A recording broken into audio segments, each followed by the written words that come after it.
السلام عليكم ورحمة الله وبركاته. ازيكم يا اخواتي، عاملين ايه؟ يا رب تكونوا بخير. جايب لكم النهارده سلسلة افلام رامبو، هتشوفوا الخمس اجزاء في اقل من ساعة، مجموعة من افضل افلام سيلفستر ستالون، واللي بيكون فيها جندي متقاعد ولانه خبير فنون قتالية بيستدعوه لانجاز المهمات. وعشان ما اطولش عليكم يلا بينا نبدأ الفيلم، بس قبل ما نبدأ يا ريت ما تبخلش علينا باللايك، ولو مش مشترك في القناة اتمنى انك تشترك وتفعل زر الجرس علشان يوصلك كل فيديوهاتنا الجديدة. يبدأ فيلمنا برامبو وهو رايح يزور صاحبه، وبيسأل واحدة جارته عليه فبتقول له انه مات بسبب السرطان، فبيحزن رامبو جدا لانه كان اخر صاحب ليه. بيمشي رامبو على الطريق وهو متأثر جدا لانه فقد اخر صديق ليه، وده الظابط ويل، وبيكون ظابط رخم ورزل وسئيل وزي ما تقول بيكون ماشي بعربيته وبيشوف رامبو فبيسأله انت جاي تعمل ايه هنا؟ جاي تزور حد؟ رامبو قال له لا. ويل بيقول له انت رايح فين وانا اوصلك؟ رامبو بيكون متضايق وما بيردش. ويل بيقول له اركب وهوصلك للمكان اللي انت عايزه. بيركب رامبو واثناء ما هم ماشيين ويل بيقول له انت رايح فين؟ قال له رامبو عايز مكان اكل فيه. ويل بيقول له في مطعم بعد 30 كيلو على الطريق السريع، وبيقول له احنا مش عايزين اللي زيك هنا في البلد لان اللي زيك بقى منهم كتير. وبيفضل يتنمر عليه طول الطريق لحد ما بينزله في مكان شبه مقطوع. ولما بينزل رامبو ويل بيقول له يا ريت تحلق شعرك وتستحمى لان ريحتك نتنه، وبيسيبه ويمشي. رامبو بيغضب وبيكون راجع، وهو راجع ويل بيشوفه وبيرجع له وبينزل من العربيه وبيطلب منه البطاقه وبيفتشه وبيطلع منه خنجر، فبيقول له انت شايل الخنجر ده ليه؟ رامبو قال له بصطاد بيه. ويل بيقول له انت مقبوض عليك، وبياخده وبيروح اسم الشرطه وبيطلب من المساعد بتاعه يسجنه بتهمه التشرد ومقاومه ضابط اثناء تاديه عمله وحيازه سلاح خفي، وبيقول له نضفه كويس لان ريحته زي الحيوانات. بياخدوه يحققوا معاه وبيسالوه عن اسمه وما بيردش عليهم. بيشدوا السلسله اللي في رقبته وبيعرفوا منها انه جندي واسمه جون رامبو، وبياخدوه يبصموه على اقواله اللي ما قالهاش اساسا بس ما بيقدروش. بيجي ويل وبيقول له انت هيتحكم عليك ب 90 يوم وغرامه $250 وما اظنش انك هتقدر تدفعهم. وبيكون رامبو مفعل وضع الصامت وما بيردش عليهم. بياخدوه يحموه ايه دول بيعذبوه، وبعدين بياخدوه علشان يحلقوا له، بس اول ما بيشوف الموز بيفتكر وهو بيتعذب من الفيتناميين. بيجي له انهيار عصبي وبيتحول عليهم، وبيظهر انه محترف في الفنون القتاليه. بيضربهم كلهم وبيخرج، وهو خارج بينيم اي حد يتعرض له، وبيضرب مجموعه كبيره وبيهرب. بياخد الموتوسيكل ده وبيجري بيه. ويل بيطارده بس بيكون رامبو بارع في السواقه، وبتحصل بينهم مطارده طويله جدا لحد ما بيوصلوا الغابه. بيدخل رامبو الغابه وويل بيكون وراه، وبيقدر رامبو يهرب وعربيه ويل بتتقلب بيه بس ما بيحصلوش حاجه. وبيوصل رامبو لمكان مهجور ويبدا يعمل لنفسه لبس يحميه من اشجار الغابه. وبيجي دعم الويل ومعاهم كلاب صيد، وبيبداوا يدوروا عليه وما بيعرفوش انهم بيدوروا على ملك الغابه. بيكونوا قربوا منه وهو واقف على تله عاليه جدا، بيضطروا انه يتعلق فيها علشان يستخبى منهم، ولكن بتيجي هليكوبتر وبيشوفوه وبيضربوا عليه نار بس ما بيقدروش يصيبوه. رامبو بيرمي نفسه وبينزل على اغصان الشجر وبيكون دراعه اتصاب. الطياره بتنزل وراه وبيضربوا عليه نار وبرضه مش قادرين يصيبوه. رامبو بيجيب طوبه وبيحدفها على سواق الطياره وبيفقد سيطرته على الطياره، وبيقع منها الضابط اللي بيضرب عليه نار وبيموت.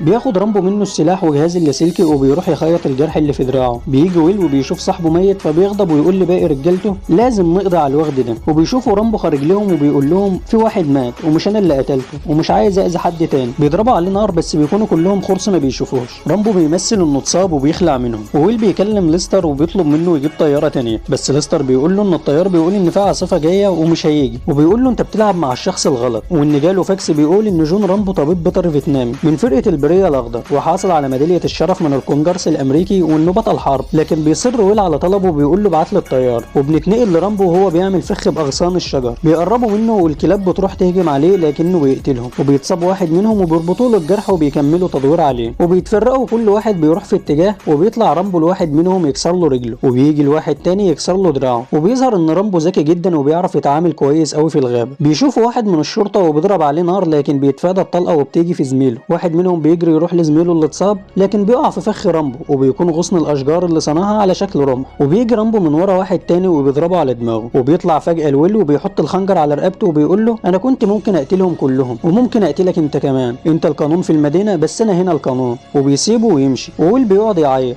وبيرجعوا القاعدة وبينقلوا المصابين للمستشفى. بيجي ديف لويل وبيقول له انت شكلك تعبان جدا، روح البيت ارتاح لك شويه وانا هقوم بالمهمه دي. ويل بيقول له فكك يا عم ديف من الكلام اللي لا بيودي ولا بيجيب ده. وبيدخل راجل عليهم وبيقول لهم ان اسمه تراتمان وانه قائد ومدرب رامبو وان الجيش بعته عشان ياخد رامبو. ويل بيقول له ان رامبو دلوقتي مدني ومش هسيبه. قال له تراتمان انا مش جاي انقذ رامبو منك، انا جاي انقذك انت منه. انت ما تعرفش قد ايه هو خبير في حرب العصابات، وان هو افضل جندي في الاسلحه، بيعرف يتعامل باي سلاح وبيتعامل برضه من غير غير سلاح. اتدرب انه ما يحسش بالوجع وما بيفرقش الطقس معاه في اي حاجه، وعشان يعيش على الارض بياكل حاجات الكلب يقرف منها. ويل بيقول له خلاص يا عم الحاج احنا كلنا اترعبنا، قول لنا نعمل ايه معاه. بيقول له تراتمان سيبه يمشي وبعد اسبوع او 2 هتقبض عليه وهو شغال في اي حته. قال له ويل هو انا لسه هستنى؟ انا مش هسيبه، هبعت له اكتر من 200 جندي. تراتمان قال له انت لو بعت جنودك كلها حاجه واحده بس اللي هتعملها، وهي انك تجيب عدد كبير من اكياس الجثث. وبيسيبه ويمشي. ويل بينادى عليه وبيقول له لو انت جاي تحل المشكله فعلا تعالى معايا. وبياخدوا المكان عشان يتواصلوا مع رامبو باللاسلكي، وبيطلب منه انه يخليه يسلم نفسه. وبنروح لرامبو وهو بيشوي كلب تقريبا وبيتعشى وبينام، وبيسمع مكالمه في اللاسلكي وبيكون تراتمان اللي بيكلمه، وبيبدا يقول له على اسامي فريقه عشان يتاكد منه. رامبو بيكون متردد في الاول وبعدين بيقرر يرد عليه وبيقول له تراتمان انا جاي اخدك وامشي. قال له رامبو مش هينفع لانه واقع في مشكله. تراتمان قال له هنلاقي حل وتخرج منها ونرجع. رامبو بيقول له لولا الظابط القذر ده عصبني ما كانش كل ده حصل. بيحددوا مكانه وتاني يوم بيروح جيش علشان يقبضوا عليه، لكن وهم ماشيين رامبو بيشوفهم وبيجري عشان يهرب منهم، لكن بيسمع صوت وبيلاقي ولد صغير وبيروح يمسكه بس ما بيكونش عايز يأذيه وبيسيبه ويمشي. لكن الولد بيروح يقول للحكومه على مكانه. بيشوفوه وبيجروا وراه وبيضربوا عليه نار. بيدخل كهف وبيطلع يضرب عليهم بالرشاش وبيترعبوا، وبيطلب منهم القائد يروحوا يجيبوه بس كلهم بيكونوا خايفين وبيقرروا انهم يضربوا عليه بالار بي جي. وفعلا بيضربوا عليه والمكان كله بينفجر وبيفرحوا لانهم معتقدين انه كده مات.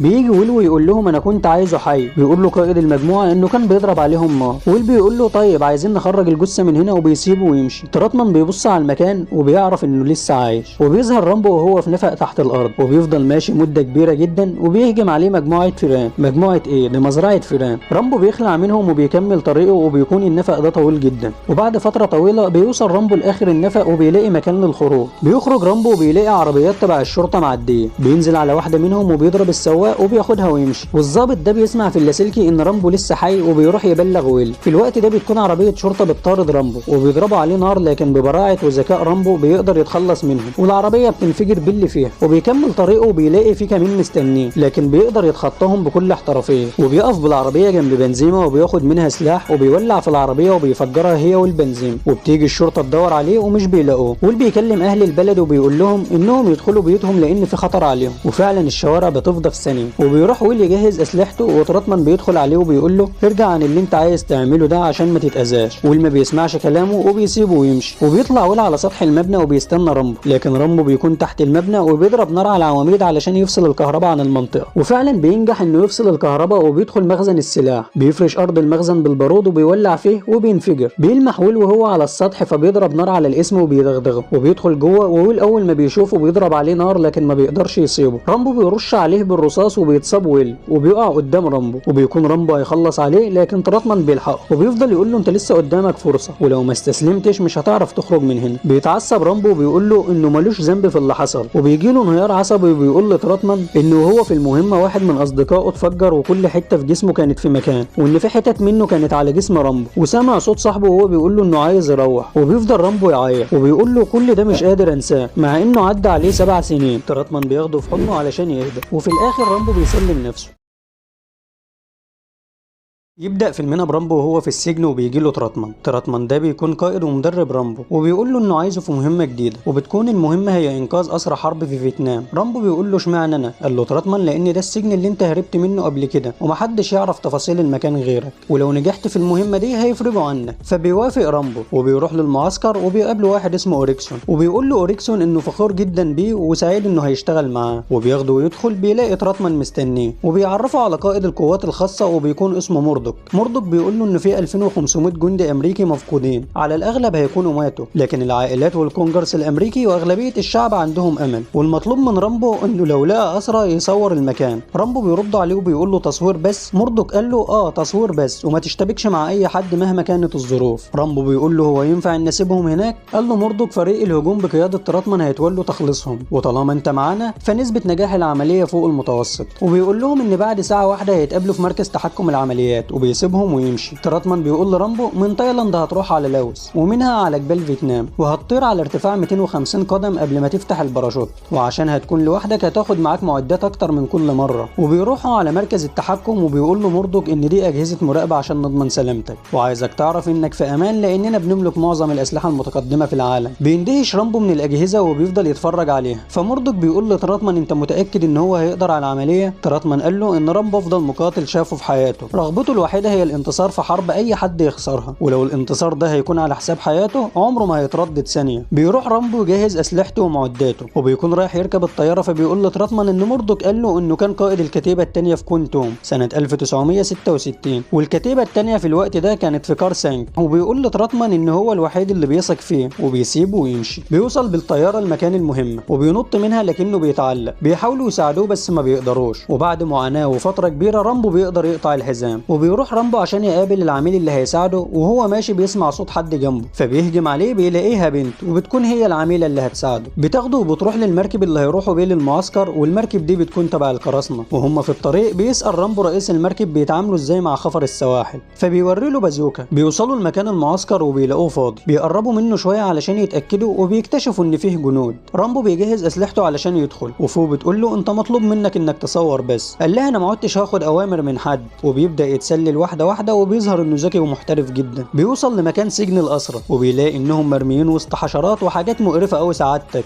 بيشوف واحد منهم متعلق للتعذيب فبيحرره وبياخده ويرجع. وهو راجع بيلاقي جندي هيكشفه فبيخلص عليه، وبيشوفهم واحد من على برج القناص، لكن بيقدر رامبو يقتله بسهم من غير صوت. ولما بيوصل لمكان فوق بيلاقي واحد شافها وكان هيقتلها، بس رامبو بينقذها في اخر لحظة وبيخلص عليه. وتاني يوم بيكتشفوا ان في جنود مقتولين. بيعرفوا ان في حد هاجمهم وبيبدأوا يدوروا عليهم، بس بيكون رامبو قدر يوصل للمركب. وهم ماشيين بيكتشف ان القراصنة باعوه وهيسلموه، بس بيقدر رامبو بذكائه يخلص عليهم كلهم واحد واحد. وبعد ما بيقتلهم كلهم بيخلي فوق تنط في البحر هي والاسير. وخفر السواحل بيفضلوا يضربوا نار على المركب، بس بيجيب رامبو البازوكا وبيقدر يفجرهم. وبيجري عشان ينط من المركب، لكن بيكون في واحد من القراصنة بيخنقه. وبعد معاناة بيطعنوا رامبو بخنجر ويقتله. وبيقدر رامبو ينط من على المركب في اخر لحظة قبل ما تنفجر، وبيكمل طريقه المتجه ناحية هبوط الطيارة اللي جاية تاخدهم. ولكن الجيش الفيتنامي بيكون وراه وبيفضل يضرب عليهم قذائف وصواريخ. وبتوصل الطيارة اللي هتساعد رامبو، وبيقتلوا عدد كبير جدا من جنود الجيش الفيتنامي. ولكن بيأمرهم موردوك انهم يلغوا العملية بعد ما عرف ان رامبو جاب اسير معاه. وبالفعل بيسمعوا كلامه وبيتخلوا عن رامبو، وبيتقبض عليه هو والاسير. وبتكون فو شايفاهم، وبيروح تراتمان لموردوك وبيقول له ايه اللي انت عملته ده. موردوك قال له مش بايدي، انا باخد اوامر وبنفذها. وبيتضح انه كان عايز المعسكر يتصور ويأكدوا انه فاضي عشان القضية تتقفل. وبيقول تراتمان انكم بتعملوا زي اللي حصل سنة 1972 وكل ده علشان الفلوس. وبيقول له بسبب اللي انت عملته ده رامبو مش هيسيبك وهيخلص عليك. وبيسيبه ويمشي. وبنتنقل لرامبو وهو مرمي في ميه قذرة جدا. وبيجي قائد من الجيش الروسي وبيكون اسمه بودوسكي. بيطلب منهم ينظفوه وبياخدوه لأوضة التحقيق. وبيطلب منه بودوسكي انه يتصل على القيادة بتاعته ويقول لهم انه اتقبض عليه ومتهم بالتجسس، وان الحكاية دي ما تتكررش بعد كده. لكن رامبو بيكون رافض. وبتيجي فوق وبتقدر تدخل المعسكر بطريقة ذكية. وبنرجع تاني لرامبو وهما بيكهربوه عشان يعمل اللي هم عايزينه، وما يعرفوش انه بيقدر يتحمل التعذيب. بيقول له بودوسكي ان معاه نسخة من الحوار اللي دار بين سواق الطيارة وبين القائد بتاعه، واللي هو طلب منه انه يلغي العملية. وبيقول له يعني هم خانوك وتخلوا عنك وانت مش عايز تعترف وبتتحمل الألم. وبيزودوا فولت الكهرباء وبيصرخ رامبو، ولكن بيصمم انه ما يتكلمش. بيجيبوا واحد من الأسرى علشان يضغطوا على رامبو، وبالفعل رامبو بيخاف على الراجل وبيقرر يعمل لهم اللي هم عاوزينه. في الوقت ده فوق بتحاول انها تلاقيه وبتقدر توصل له. ولما بيشوفها رامبو بيكلم القيادة بتاعته وبيوجه كلامه لموردوك وبيقول له انا جاي لك وهقتلك. وبيتحول عليهم وبيقدر يخلص منهم بمساعدة فو. وبيخرج من الأوضة وبيخلص على جندي وبياخد منه السلاح وبيهرب مع فو، لكن بيكونوا وراه. بيرمي عليهم قنابل يعطلهم وبيكمل طريقه وبيقدروا انهم يهربوا. وفو بتعالج له الجرح وهو بيشكرها على اللي عملته معاه، فبتقول له انها عايزة ترجع معاه على امريكا. فبيوافق رامبو وبيقوموا عشان يمشوا. واول ما فو بتتحرك بينضرب عليها نار وبتموت. وبيتجنن رامبو وبيرش عليهم بالرصاص وبيقدر يخلص على مجموعة كبيرة منهم. وبنروح لتراتمان وهو بيطلب من موردوك انه ياخد فريق ويروح لرامبو. موردوك بيقول له انت عايز تخاطر بكل حاجة عشان خاطر راجل واحد،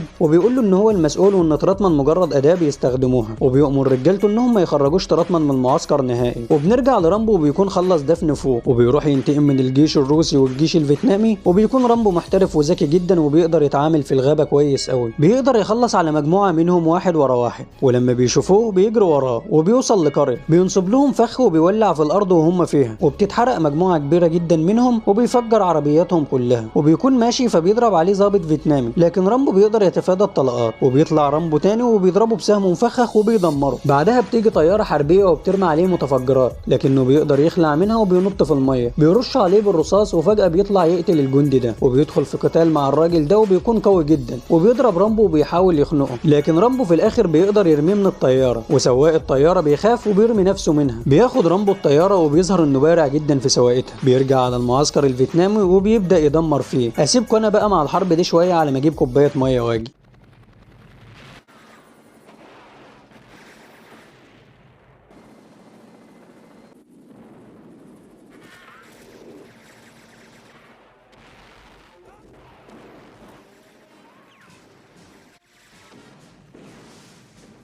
بعد ما جبت الميه وبعد ما رامبو خلص تدمير في المعسكر، بينزل يقتل اللي باقي من الجنود وبيحرر الاسرى وبياخدهم يركبهم الطياره. لكن وهم بيركبوا بيكون لسه في جندي حي وبيسيب واحد من الاسرى. رامبو بيخلص عليه وبياخدهم ويمشي. لكن وهم ماشيين بيجي قائد الجيش الروسي بطياره وبيفضل يضرب عليهم وبيحصل مطارده طويله بينهم. بيقدر واحد من الاسرى انه يقتل واحد منهم، لكن طيارتهم بيحصل فيها عطل. وبيقدر رامبو بكل ذكاء يعمل خطه وبيفجر طيارتهم وبيرجع على المعسكر بكل امان. وبياخد الرشاش وبيدخل يدمر كل الاجهزه وبيروح لمردك وبيتعصب عليه وبيكون عايز يقتله، لكنه في الاخر بيهدى وبيسيبه ويمشي. تراتمان بيقول له هتروح فين دلوقتي؟ رامبو قال له مش عارف. تراتمان قال له بلاش اللي مردك عمله يخليك تكره بلدك. رامبو بيقول له احنا بنحب بلدنا ونضحي عشانها بحياتنا، بس يا ريت بلدنا تحبنا، وبيسيبه ويمشي. يبدأ فيلمنا برامبو وهو بيجهز نفسه للقتال. وزي ما عرفنا في الأجزاء اللي فاتت إن رامبو جندي عمليات خاصة محترف في الفنون القتالية، وإنه واحد من أجرأ وأقوى المحاربين في العالم، بس للأسف معتزل. رامبو ساب الشغل في الجيش الأمريكي وعاش في تايلاند بعيد عن القتل والحروب. وبيدخل رامبو حلبة القتال وسط هتاف الناس وبياخد العصاية من على الأرض وبيبدأوا القتال. وفي القتال ده خصمه بيكون قوي جدا وعنده خبرة في الفنون القتالية، لكن رامبو كان أقوى واستحمل وعافر قدامه وخلص عليه وكسب الماتش. وفي اللحظة دي المفروض ان رامبو يقتله، لكن رامبو بيفوق وبيراجع نفسه وبياخد ايده وبيقيمه من على الارض، لانه مش بيكون عايز يقتل حد من غير ذنب. وبياخد الجايزه وبيمشي. وبيكون رامبو قاعد مع الرهبانيين التايلانديه وكان بيساعدهم في شغلهم مقابل انه ياكل ويشرب ويعيش معاهم. واثناء ما رامبو شغال دخل عليه فجاه القائد تراتمان وبينزل رامبو يسلم عليه. وزي ما احنا عارفين ان تراتمان ده قائد ومدرب رامبو. بيقول له رامبو انه مبسوط انه شافه وانه كان مفتقده جدا، وبيساله ايه سر الزياره دي. فبيعرفه تراتمان على الضابط جريجز، وجريجز بيكون صاحب منصب سياسي كبير في الحكومه. وبيقول لرامبو انهم محتاجينه في مهمه سريه في افغانستان، لان الروسيين عايزين يستولوا عليها وعايزين يلحقوها في اسرع وقت. بيرد عليهم رامبو انا ايه دخل بالموضوع؟ انا اديت واجبي على اكمل وجه وبعدت عن الحروب ومش عايز اقتل حد تاني من غير ذنب. وبيسيبهم ويمشي ويدخل المعبد، وبيروح تراتمان وراه وبيحاول يقنعه انه لازم يساعدهم ويقبل بالمهمه. وده لان رامبو محترف فنون قتاليه وماهر جدا في استخدام الاسلحه وبيعرف يتعامل كويس قوي باي سلاح. لكن رامبو بيرفض وبيمشي تراتمان، بس رامبو ضميره بيأنبه وكان نفسه يساعد الافغان. بعد فتره قصيره بيروح تراتمان افغانستان مع مجموعه، لكن بيحاصروهم الروسيين وبيضربوا نار على بعض. بس للاسف الروسيين حاصروهم من كل مكان واخدوا تراتمان رهينه عندهم. وفي وقت ما رامبو شغال وكان نسى الموضوع، اتفاجئ بالظابط جريجز داخل عليه وبيقول له ان تراتمان نزل يحارب لكن الروسيين اخدوه رهينه. بيقول له رامبو انت ليه جاي تقول لي الكلام ده؟ جريجز بيقول له افتكرت ان الامر يهمك عشان هو القائد بتاعك وصديق عمرك. فبيوافق رامبو وبيطلب من جريجز يدخله افغانستان. جريجز بيقول له انه مش مسؤول عن المهمه دي، ولو اتمسك هيكون لوحده ومفيش حد هيقف جنبه. قال له رامبو ايه الجديد؟ انا متعود على كده. وبالفعل سافر رامبو لكن لدوله بجانب حدود افغانستان، والخطه اللي هو ناوي عليها انه يدخل الصحراء عن طريق الحدود عشان الجنود الروسيين ما يلاحظوش. وبيقابل تاجر سلاح وبيساله عن واحد اسمه موسى، وده بيكون الشخص اللي هيوصله لافغانستان وهو اللي هيساعده في تحرير تراتمان. وبيساله رامبو عن الاسلحه عشان هو اللي هيتصدر لهم لوحده، لكن موسى بيقول له ازاي هتكون لوحدك؟ الروسيين اقوياء جدا ولازم يكون حد معاك. في الوقت ده تراتمان بيكون وصل للجنرال الروسي وبيطلب منه انه يعرفه معلومات عن الصواريخ الامريكيه، وبيعرفه انه لازم يتعاون معاه ويخون الجيش الامريكي. ولما تراتمان بيرفض بيطلب الجنرال من اتباعه انهم يعذبوه، لكن مع كل التعذيب ده تراتمان ما بيستسلمش، بل بالعكس قل منه قدام جنوده. في الوقت ده الجنرال الروسي رجولته وجعته وكان هيخلص على تراتمان، لكن بيدخل واحد من رجالته ومعاه واحد خاين افغانستاني وبيقول لهم ان رامبو ومعاه المجاهدين بيخططوا عشان يخلصوا عليك انت وجنودك. لكن الجنرال اتعصب وقال لتراتمان انه هيخلص على رامبو هو وكل اللي معاه. واخيرا بيوصل رامبو لمعسكر المجاهدين وبياخدوا موسى جوله في المعسكر، ووقتها بيحس قد ايه ان الافغانستانيين مظلومين، وبيقول رامبو انه لازم يساعدهم يستردوا ارضهم. وفي الوقت ده بيشوف رامبو واحد روسي فبيسال موسى عليه وبيقول له انه مش بيحب الروس وانه بيساعدنا في المعسكر، وهو عارف مداخل ومخارج المعسكر الروسي وبيساعدنا في حاجات كتير. وبعد وبعد فترة رامبو بيجمع كل المجاهدين وبيبدأوا يرسموا خطة ازاي هيقدروا يوصلوا للمعسكر الروسي بدون اي خسائر. في الوقت ده بيقول لهم رامبو انه لازم ياخد خطوة سريعة ويتحرك بسرعة، لكن بيرد عليه واحد وبيقول له انه لازم يستنى حد عشان يساعده وانه ما ينفعش يكون لوحده لان الجيش الروسي قوي جدا وما عندوش رحمة. وفعلا بيسمع رامبو منه وبياخد قرار انه يستنى لما يجي الوقت المناسب ويكون مستعد. وموسى بياخد رامبو وبيمشوا في المعسكر، بيتعرف على الطفل ده وبيكون الطفل ده ليه اخ اتقتل في الحرب ومن وقتها وهو نفسه يكون محارب، وبياخد السكينة من رامبو وبيلعب بيها واتبسط انه هيحارب معاهم. وفي الوقت ده بيلاحظ رامبو انهم بيعملوا مسابقة بالخيل وبتكون قوانين اللعبة دي كرة قدم بالخروف اللي يلحقها هو اللي يكسب، فبيقرر رامبو انه يلعب معاهم. رامبو في الاول بيفقد السيطرة على الحصان لكن بعد كده بيرجع وكأنه بقاله سنين بيلعب اللعبة دي وبيكسب. لكن فجأة كل حاجة بتتغير في ثانية وبيهجم عليهم الجيش الروسي بالطيارات اللي بيكون عارف مكانهم من الخاين الافغانستاني وبيدمروا المعسكر. لكن سرعة وبداهة رامبو بيشوف الار بي جي وبيجري عليه وبيضرب على الطيارات وفعلا بيقدر انه يفجر طيارة فيهم. وبيفضل الجنرال الروسي يدور عشان يعرف مين اللي فجر الطيارة لكن بيكون رامبو مستخبي عشان ما يشوفوش. وفعلا الطيارة بتمشي وبنشوف قد ايه المعسكر اتدمر ونساء واطفال ورجال ماتوا بدون اي ذنب. وبيروح رامبو للمجاهد وبيقول له انه لازم يروح الحصن الروسي النهارده، لكن بيرد عليه وبيقول له ان الحرب مش حربك امشي. لكن رامبو بيقول له هي بقت حرب خلاص. وبيروح موسى مع رامبو وبيقول له الطفل ده انا عايز اجي معاك،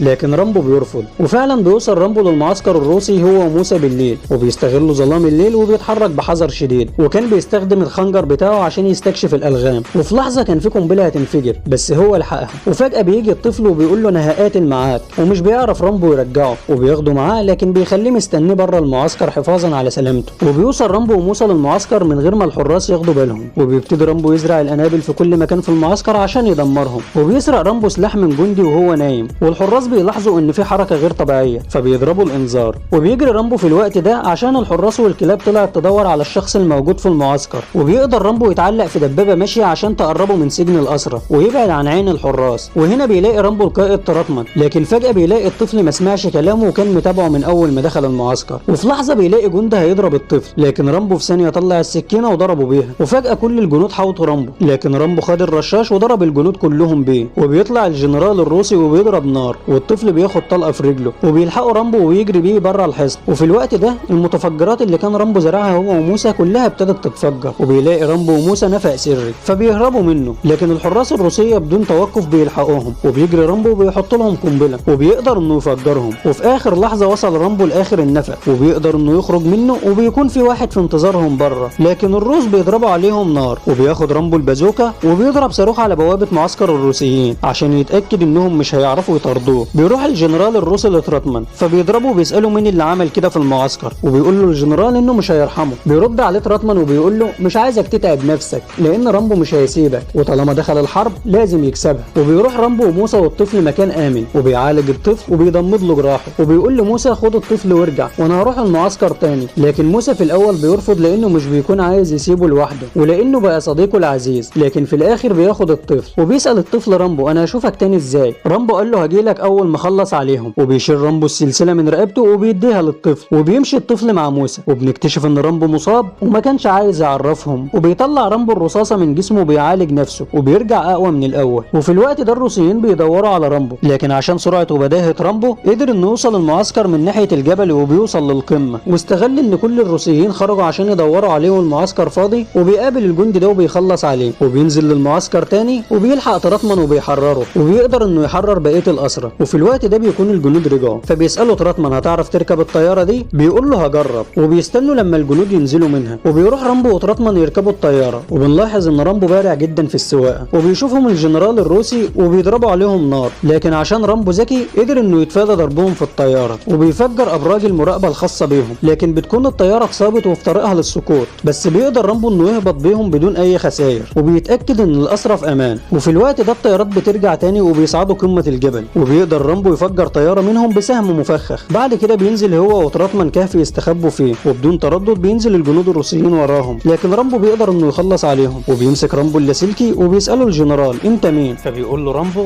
انا بابا يالا، وبيخلص عليهم رامبو واحد ورا واحد. وحقيقي ده الاكشن اللي بجد. وبيطلع تراتمان عشان يشوف الوضع بره الكهف، وبيكون في الوقت ده رامبو بيخلص على باقي الجنود، وبعد ما بيخلص عليهم كلهم بيطلع علشان يشوف تراتمان، لكن بيلاقي واحد ماسكه وبيخنقه وبيطلع بره وبيضربه جامد. لكن بعد معاناة رامبو بيقدر يخلص عليه. وفي وقت ما رامبو وتراتمان مفكرين انهم فازوا بالحرب، بيجي الجنرال الروسي ومعاه الدبابات والجنود وبيقول لهم سلموا نفسكم، لكن رامبو مش بيوافق وبيكون واقف زي الاسد بيقاتلهم. فبيضرب الروسيين عليهم نار وبيقابلهم رامبو برصاص زي المطر. لكن فجأة بيظهر جيش كبير من المجاهدين الافغان، وبيخرج رامبو وبيمسك الاربجين وبيضرب في الجيش الروسي كله، وبيدخل رامبو الدبابة وبيضرب نار على الطيارة اللي فيها الجنرال الروسي. في الوقت ده بيكون تراتمان عايز يخرج من الدبابة لانها هتنفجر، بس رامبو بيكمل عادي ومفيش حاجة بتوقفه. وفعلا بيخلص رامبو على الجنرال الروسي وبتنفجر الطيارة والدبابة اللي كان فيها رامبو. وبيفكر تراتمان انه مات، لكن بيطلع من الدبابة فجأة. بعدها موسى والطفل بيودعوا رامبو وتراتمان، والطفل بيقول له خليك معانا، لكن رامبو بيقول له انا لازم امشي، وبيودعهم وبيمشي هو وتراتمان. يبدأ فيلمنا برامبو وهو بيصطاد أفاعي على حدود بورما. وطبعا زي ما قلنا في الأجزاء اللي فاتت إن رامبو كان جندي عمليات خاصة واعتزل لأنه مش بيحب الحروب ولا القتل. وبعد ما بيصطاد الأفاعي مع الشباب اللي معاه بيروح ياخد المركب ويمشي، وهو في البحيرة بيصطاد سمكة وبيديها للرهبانيين. وبالرغم من إن رامبو ممكن يستخدم القوة بتاعته في الغلط ويستقوى على الناس، إلا إنه بيحب يساعد الغلابة ويقف جنبهم. وبيوصل مكان موجود فيه حيوانات كتير وبيقابل صاحب المكان وبيبيع له التعابين. والواضح إن المكان ده سيركل تسلية الناس. وكالعادة ورامبو شغال في حاله بيوصل مجموعة من الأمريكان بيسألوا عليه، وبيروح واحد منهم لرامبو وبيكون اسمه مايكل، وبيطلب منه إنه يوصلهم لبورما لأن رامبو خبير في المكان والوحيد اللي يقدر يوصلهم للمكان اللي هم عايزينه. وبيقول له مايكل شوف أنت عايز كام وإحنا تحت أمرك، لكن رامبو بيرفض وبيقول له أنت عارف إن بورما مكان حرب. مايكل بيقول له إنه عايز يساعد الناس اللي اتأذت في الحروب. بيقول له رامبو إنه الموضوع مش سهل زي ما أنت فاكر، الطريق فيه مجرمين وكراسنا ومش بعيد يقتلونا. وبيصر رامبو على رفضه. وبيكون واحدة في الفريق ده اسمها سارة بتصر انها تكلم رامبو قبل ما تمشي وتقنعه، وبتقول له انت لازم تساعدنا نوصل بورما في اسرع وقت عشان نساعدهم وندي لهم الاكل والهدوم. رامبو قال لها مساعدتك مش هتقدم ولا هتاخر ولا الحرب هتقف، والناس دي ممكن تموت بعد مده قصيره. وبرضه اصر على موقفه ورفض طلبهم وسابهم ومشى. وفي الوقت ده بيكون العدو في بورما بيعذب في الناس الغلابه وبيرموا الالغام في الارض وبيسيبوهم يجروا، وبتنفجر الالغام فيهم واللي بيفضل منهم بيقتلوهم. وغير كده بيهجموا على اي قريه في بورما وبياخدوا الاطفال منهم عشان يشغلوهم معاهم في الجيش. وطبعا عشان اهالي الاطفال دي مش معاهم سلاح بيكونوا ضعفاء ومش بايديهم انهم يعملوا حاجه، وبيعرفوهم ان الاطفال دي بقت خلاص منهم واي حد هيحاول يرجعهم هيقتلوه.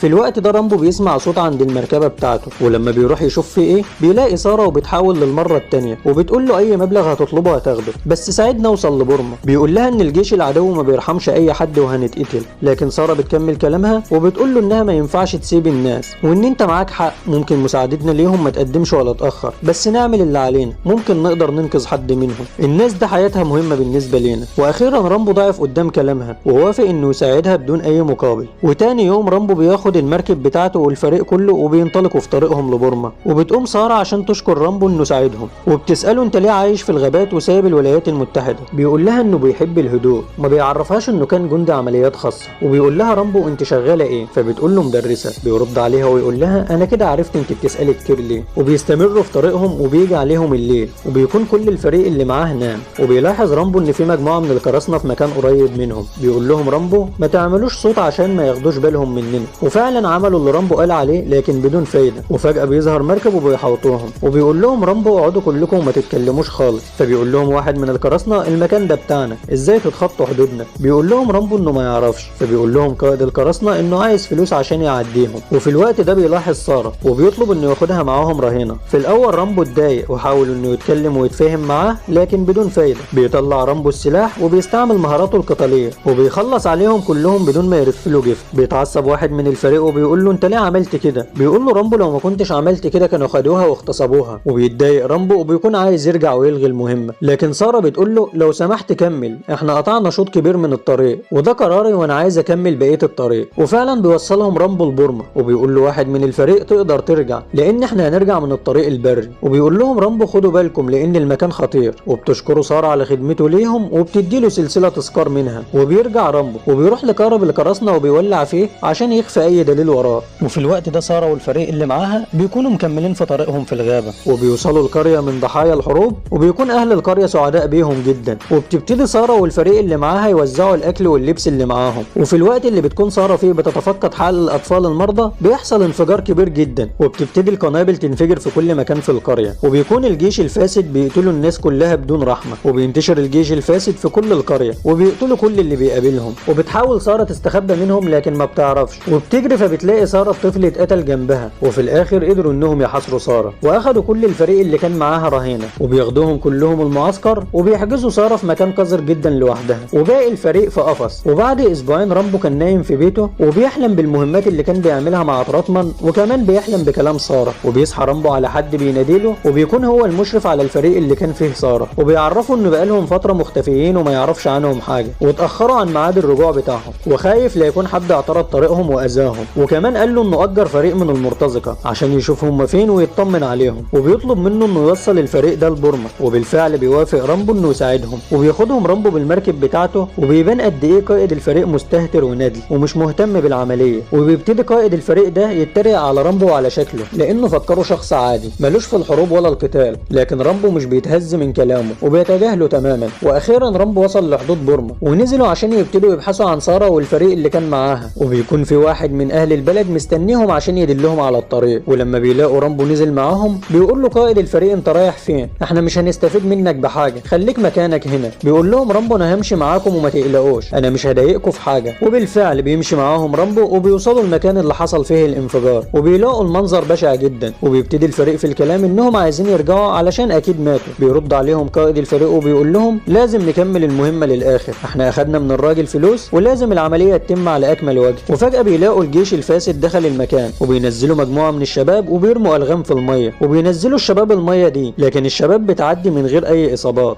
بس ما بيستكفوش بكده، وبيبتدوا يضربوا فيهم ضربات عشوائية. في الوقت ده بيكون الفريق متردد لان باقي الجيش ممكن يبلغ باقي اصدقائهم، وبكده هينكشفوا قبل ما يقتلوا حد منهم. وفجأة بيظهر رامبو وبيخلص عليهم كلهم واحد واحد بالاسهم. وبيجي القائد وبيسأله انت مين؟ بيعرفوا رامبو انه كان جندي عمليات خاصة، وبيكون القائد عايز يرجع. بيقول له رامبو انت مش هتتحرك من هنا الا لما المهمة تخلص. وفعلا بيكملوا طريقهم بعربية الجنود للمعسكر، ولما قربوا على المعسكر اتفقوا ان كل واحد فيهم هيقوم بمهمة شكل. واول ما وصلوا المعسكر المقاتلين ابتدوا يخلصوا عليهم واحد واحد. في الوقت ده بيكون الجنود مشغولة في الاحتفال، اما رامبو بيروح قفص الاسرى وبيلاقي ان في خنزير بياكل واحد فيهم، فبيحررهم وبيقولوا له على مكان تاني مسجون فيه اسرى. وبالفعل بيروح رامبو عشان يحررهم، وبيسألهم عن مكان سارة. وبيشوف رامبو جندي اخد ولد ورايح بيه للقائد، ووقتها بيعرف رامبو ان القائد اكثر مما يتخيل، وبيعرف رامبو مكان السياح وبيحررهم. واخيرا وصل رامبو لمكان سارة، وبنلاقي ان فيه جندي وبياخدها، وبيلاحقها رامبو وبينقذها وبياخدها ويهرب. وبالفعل نجحوا انهم يهربوا من الجيش الفاسد بمساعدة قناص ماهر، وخرجوا من المعسكر كلهم بدون خسارة اي حد من الفريق. وبيطلع عليهم النهار وهم في الغابة، وبيلاقي رامبو ان سارة مجروحة، وبيبتدي رامبو يعالج لها جروحها، وبتقول له سارة انها السبب في كل اللي حصل، وانها كان لازم تسمع كلامه من الاول. بيرد عليها رامبو وبيقول لها اللي انت عملتيه صح وما تغلطيش نفسك، انت كنت عايزة تساعد الناس الغلابة. وبنرجع للمعسكر وبيكتشفوا ان الجنود مقتولين والاسرى مش موجودين، وابتدوا انهم يدوروا عليهم في الغابة. في الوقت ده في لغم انفجر في الغابة واتصاب واحد من الفريق، والجنود عرفوا مكانهم من صوت اللغم. وبيكونوا في الوقت ده في مجموعتين، رامبو وسارة والقناص كانوا في مجموعة، وقائد الفريق وباقي المقاتلين في مجموعة تانية. وبيكتشف رامبو انهم ماشيين وراهم وعارفين مكانهم من ريحة سارة لانها كانت محبوسة عندهم، والكلاب قادرة تميز ريحتها. وبالفعل رامبو بيفكر في خطة، وبياخد قطعة من هدوم سارة وبيربطها على جزمته، وبيضرب القناص طلقة في الهواء عشان يشتت انتباه الجيش الفاسد. وبيتهازل رامبو عن الفريق اللي معاه عشان يشغلهم. وبيجري رامبو في الغابة والجنود بتكون عرفت مكانه، فبيجروا وراه. بيستعمل رامبو ذكائه وبيزرع لهم قنبلة وسط الاشجار، وبالفعل بتنفجر القنبلة فيهم كلهم، وبيدمر جزء كبير جدا من الجنود. في الوقت ده بيكون الجيش الفاسد مسك الفريق التاني، وبتكون سارة والقناص شايفينهم وهم بيتعذبوا لكن مش بيعرفوا يعملوا حاجة. بس في الوقت ده البطل الحقيقي بيكون وصل، وبيمسك رامبو الار بي جي وبيقتلهم واحد واحد، وبيتشجعوا باقي الفريق وبيقوموا من جديد للقتال. وبيكون رامبو عامل مجزرة كبيرة جدا ومش راحم اي حد، وبنلاقي ان في مجموعة من اهل البلد جايين عشان يساعدوهم. وبيكمل رامبو قتل في الجيش الفاسد. في الوقت ده بيكون في مركب بيحرق الناس، بيركز رامبو على المركب وبيدمره بالكامل. وفي الوقت ده بيحاول قائد الجيش الفاسد انه يهرب، لكن رامبو بيلحقه وبيقتله بطريقة بشعة جدا. وبيخلص رامبو على كل الجيش الفاسد، وبيقف رامبو يبص على زمايله اللي ماتوا وبيحزن. في الوقت ده بتكون سارة بتشوف زمايلها، وبتلاقي ان زميلها بيرفع ايده لرامبو تحية ليه، وبيودع رامبو سارة وبيتأكد انها في امان وبيسيبها ويمشي. وبيقرر رامبو انه يسيب حياة الغابات ويروح يقعد في مزرعة والده في الولايات المتحدة عشان يعيش حياة هادية بعيد عن الحروب. يبدأ فيلمنا بفيضان هيدمر المكان كله، ومفيش حاجة هتقدر تقف في وش العاصفة اللي جاية دي، وبنلاقي ضباط المباحث والشرطة والصحفيين والإسعاف موجودين في المكان عشان يكتشفوا أي حد متعرض للإصابة. وفي الوقت ده بيظهر رامبو وبيكون ماشي في الغابة عشان يدور على أشخاص مش عارفين الطريق، وهو ماشي في الغابة بيلاقي واحدة وبينزل عشان يشوفها، لكن للأسف بيلاقيها ميتة، فبيكمل طريقه وبيلاقي بنت وولد في طريقه وبيحاول إنه ياخدهم ويمشي، لكن الشاب بيقول له إن مراته مش لاقيها. بيرد عليه رامبو وبيقول له إن مراته ماتت، لكن مش بيصدقه وبيسيبه ويمشي. اما البنت فضلت معاه، وبيتفاجئ رامبو ان في فيضان نازل من على الجبل، وبيستخدم رامبو ذكائه وبيربط نفسه هو والبنت في شجره عشان ما يتضروش من الفيضان، لانه بيكون نازل بشكل رهيب جدا. وبعد وقت قصير رامبو خرج البنت من الغابه، وبيشكروا الضباط على مساعدته ليهم، لكن رامبو بيزعل جدا لانه بيعرف ان الشاب اللي سابه ومشى مات من الفيضان. رامبو بيدخل الحصان للمزرعه وبياخد الدواء وبيروح البيت، وبيلاقي ماريا في انتظاره. مبدئيا ماريا دي بتكون صديقة العيلة وقاعدة معاه من فترة طويلة. ماريا حست ان رامبو متضايق لانها عرفت من الاخبار ان في 2 ماتوا من الفيضان، ولانها عارفة رامبو عرفت انه حاسس بالذنب تجاه اللي ماتوا، وبتقول له يبطل يلوم نفسه. قال لها انا ما قدرتش انقذهم زي ما قدرتش انقذ زمايلي اللي في الحرب. بترد عليه ماريا وبتقول له بطل تلوم نفسك، انت بتعمل اللي عليك وبتساعد الناس على قد ما تقدر. وبتكمل كلامها وبتشكره جدا لانه خلاها تعيش معاه بعد ما والده توفى، وبيشكرها رامبو على وقفتها جنبه ومساعدتها ليه. وبنكتشف ان رامبو بينام في نفق تحت البيت مع انه ساب الجيش والحروب من زمان، الا انه محتفظ بكل الاسلحه. وتاني يوم بيصحى رامبو وبياخد الدواء وبيطلع يدرب الحصان بتاعه على حركات جديده. وبعدين بيدخل رامبو البيت وبيسال على جبريلا. جبريلا دي تبقى حفيده ماريا وهو اللي مربيها، وبتعتبره زي والده بالظبط. وبتقول له ماريا انها عند واحده صاحبتها. بيقول لها رامبو انها تطلع مدربه خيول شاطره جدا. بتقول له ماريا انها لازم تدخل جامعتها. وبينزل رامبو النفق بتاعه وبيبتدي يتفقد لو في اي مشاكل يصلحها. وبيفتكر رامبو الحروب وبيحاول انه ينسى ويلهي نفسه في الشغل. وبتدخل عليه جبريلا وبتساله بتعمل ايه. بيقول لها انه بيعمل سكينه عشان تعرف تفتح بيها الجوابات وهي في الجامعه. بترد عليه جبريلا وبتقول له هو اصلا لسه في جوابات. وبياخدها رامبو وبيطلع يركبوا الخيل. وبتقول لرامبو انها لازم تمشي عشان هتعمل حفله قبل ما تسافر الجامعه. بيقول لها رامبو الافضل تجيب اصحابك وتعملي الحفله هنا. بالفعل بتوافق وبيعملوا الحفله في النفق بتاع رامبو. وفي وسط ما الحفله شغاله بيجي تليفون لجبريلا من صاحبتها في المكسيك، بتقول لها فيه انها عرفت مكان باباها. وبتخلص الحفله وبينزل رامبو لجبريلا وبتقول له انها عرفت مكان باباها وانها عايزه تروح تشوفه. بيقول لها رامبو هتستفادي ايه لما تشوفيه، ده واحد سابك انت وامك وما سالش فيكم تاني، عايزه منه ايه؟ الراجل ده مجرم وانسان سيء جدا وانا غلطت اني ما قتلتوش. بس جبريلا بتقول له انها عايزه تشوفه وتساله ليه سابهم. وبيرفض رامبو الموضوع بشده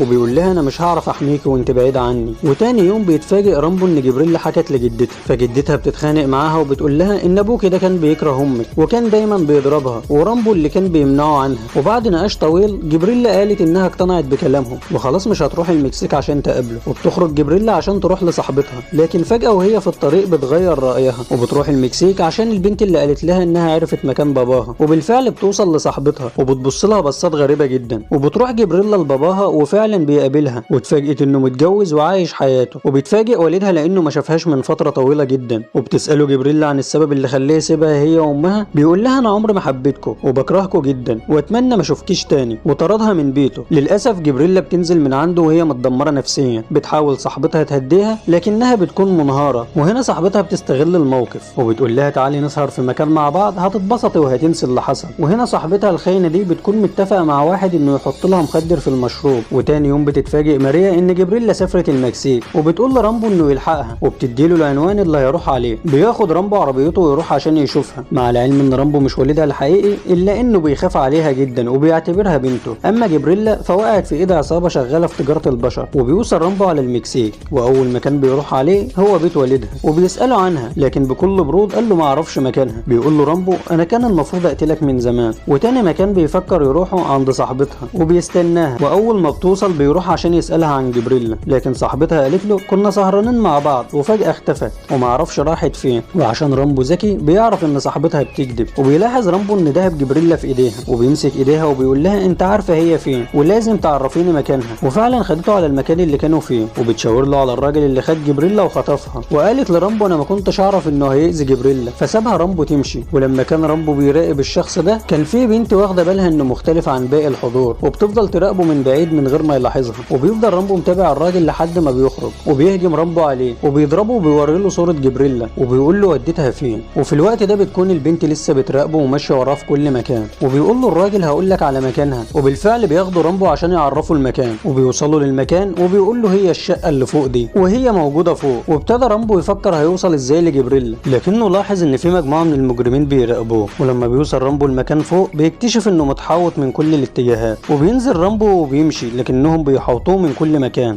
وبنلاقي رئيس العصابه واخوه فيكتور شغالين في تجاره البشر. في البدايه رامبو وراهم صورتها عشان يرجعوها لكن مش بيرضوا، وبيبتدوا يفتشوه وبيطلعوا كل الاسلحه اللي معاه، وبيسالوا هي تبقى لك ايه. بيطلب منهم رامبو انهم يسيبوها تمشي وخلاص، وبيمسكوا رامبو ويضربوه بكل غباء. بعدين بيمسكوا هوجو وبيقول له ان الستات هنا مالهمش لازمه ومش بشر اصلا، وقال له انه مش هيرجعها وهيسيبها تعيش عشان يشوفها وهي بتتعذب. بعد كده هوجو قال لاخوه فيكتور علم على وشه عشان لو قابله في اي مكان يفتكره، وبالفعل بيعلم على وشه علامه الاكس. وبتكون البنت اللي شافته في الكافيه لسه ماشيه وراه وبتطلع عشان تشوفه وتلحقه. وبنشوف البنت دي جابت الدكتور لرامبو البيت عشان يعالجه، وبيقول لها الدكتور انه عنده ارتجاج في المخ ولازم يروح المستشفى، لكنها بتقول له انا ههتم بيه. وفعلا بعد كام يوم بيقوم رامبو وبيسالها انت مين وليه ساعدتيني. هنا بقى بنعرف ان السيده دي اسمها كارمن، وفيكتور وهوجو خطفوا اختها وقتلوها، عشان كده ساعدت رامبو لان هو الشخص الوحيد اللي واقف في وشهم. وبيشكرها رامبو على مساعدتها ليه، وبيطلب منها انها تقول له على المكان اللي هم موجودين فيه. بترد عليه وبتقول له ان الناس دي خطر وانت كده بتعرض نفسك للموت. وفي الاخر بتوافق انها تاخده المكان اللي بيكونوا موجودين فيه. وبالفعل وصل رامبو المكان وخدع افراد العصابه وقال لهم انه عايز يشتري ممنوعات.